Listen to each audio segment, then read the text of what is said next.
Proposal penelitian kuantitatif. Di sini saya akan memaparkan hasil yang telah saya dapatkan. Di sini pengaruh penggunaan model X plus non X plus terhadap hasil pembelajaran di kelas 10 di SMA Negeri Palangkaraya. Nah, latar belakang masalah yang saya ambil salah satunya yaitu rendahnya daya serap siswa yang dibuktikan dengan rata-rata hasil belajar siswa yang senantiasa masih sangat memprihatinkan.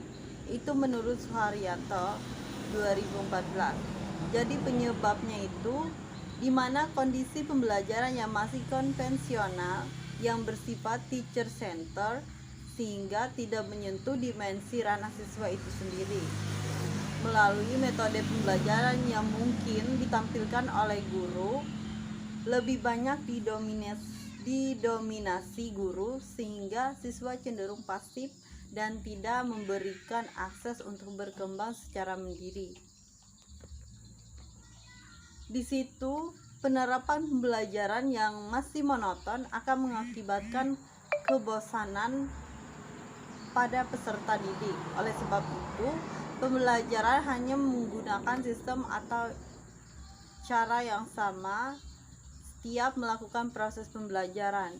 Jadi kita sebagai guru, sebagai pendidik harus memiliki kreativitas agar siswa yang kita ajarkan tidak bosan, tidak pasif.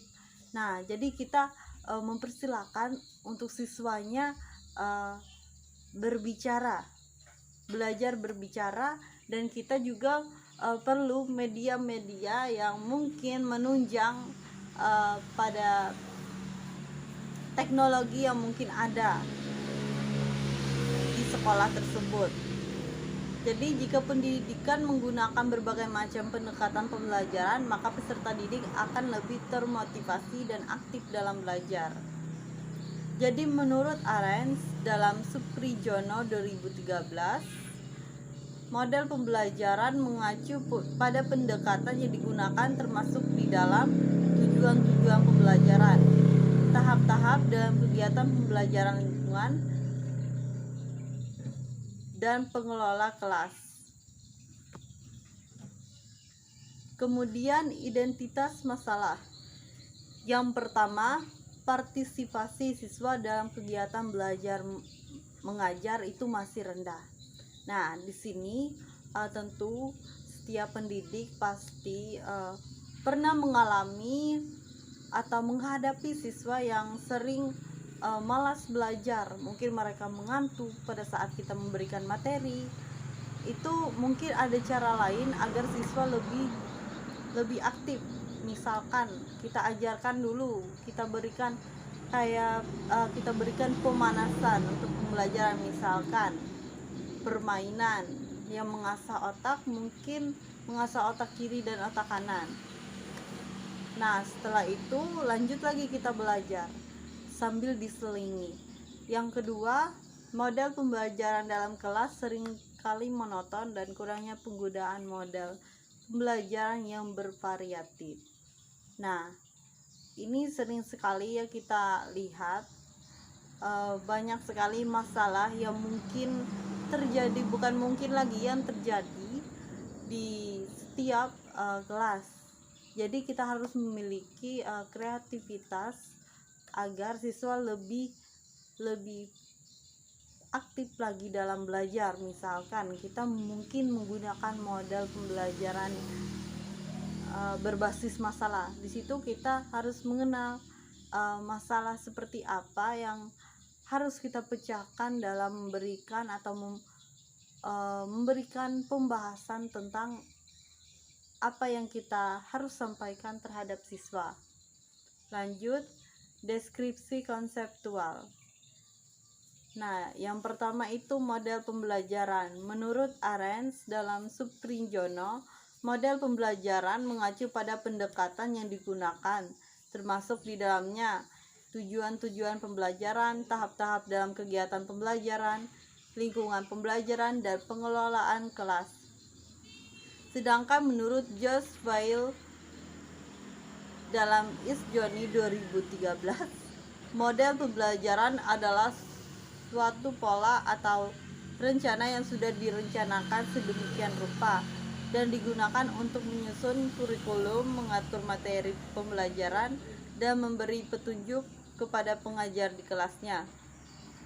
Nah, kalau menurut Istarani 2011 itu, model pembelajaran ini adalah seluruh rangkaian penyajian materi ajar yang meliputi segala aspek sebelum, sedang, dan sesudah pembelajaran yang dilakukan guru, serta segala fasilitas yang terkait yang digunakan secara langsung atau tidak langsung dalam proses belajar.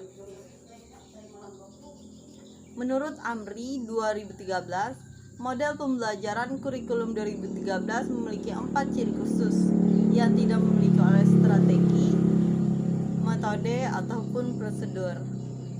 Yang kedua, model pembelajaran express non-express. Jadi model ini merupakan pembelajaran kooperatif secara luas. Model pembelajaran kooperatif merupakan teknik-teknik kelas praktis yang dapat digunakan guru setiap hari untuk membantu siswa belajar pada setiap mata pelajaran, mulai dari keterampilan dasar sampai pemecahan masalah yang kompleks. Lanjut lagi, hasil belajar. Yang pertama, pengertian belajar. Menurut Sutjana 2010, bahwa belajar adalah suatu proses yang ditandai dengan adanya perubahan pada diri seseorang. Sedangkan menurut Wina Sanjaya 2010, belajar adalah proses mental yang terjadi dalam diri seseorang sehingga menyebabkan munculnya perubahan perilaku. Kerangka berpikir, Sugiono 2016. Kerangka pikir merupakan model konseptual tentang bagaimana teori berhubungan dengan faktor yang telah diidentifikasi sebagai masalah penting. Sedangkan menurut Usman dan Setiadi Akbar, kerangka pikir adalah penjelasan sementara terhadap gejala yang menjadi objek permasalahan kita. Di sini kita menggunakan rumus X, Y. Jadi metode penelitian yang pertama itu desain penelitian. Desain penelitiannya itu kita menggunakan populasi dan sampel penelitian. Jadi populasi adalah wilayah generalisasi yang terdiri atas objek atau sampel yang memiliki kualitas dan karakteristik tertentu yang ditetapkan oleh peneliti untuk dipelajari kemudian ditarik kesimpulannya. Itu menurut Sugiono 2009.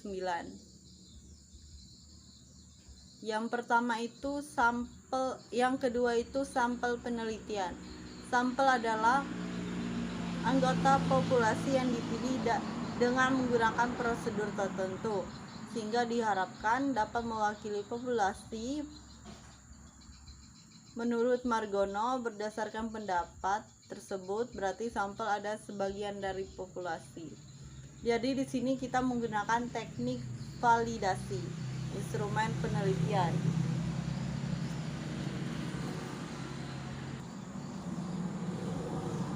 Kemudian teknik validasi instrumen penelitian.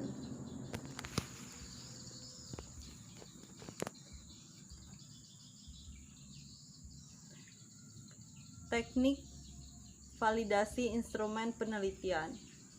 Yang pertama itu uji validasi. Menurut Widoyoko, apabila Tining lebih besar atau sama dengan tabel berarti korelasi bersifat signifikan, artinya instrumen tersebut dapat dikatakan valid. Begitu juga sebaliknya, apabila T ini lebih kecil atau sama dengan tabel berarti korelasi tidak signifikan, jadi kesimpulannya itu instrumen tersebut tidak valid. teknik analisis data. Yang pertama, uji regresi sederhana. Di sini kita menggunakan rumus Y sama dengan A ditambah BX. Demikian presentasi dari saya. Kurang dan lebihnya saya ucapkan terima kasih.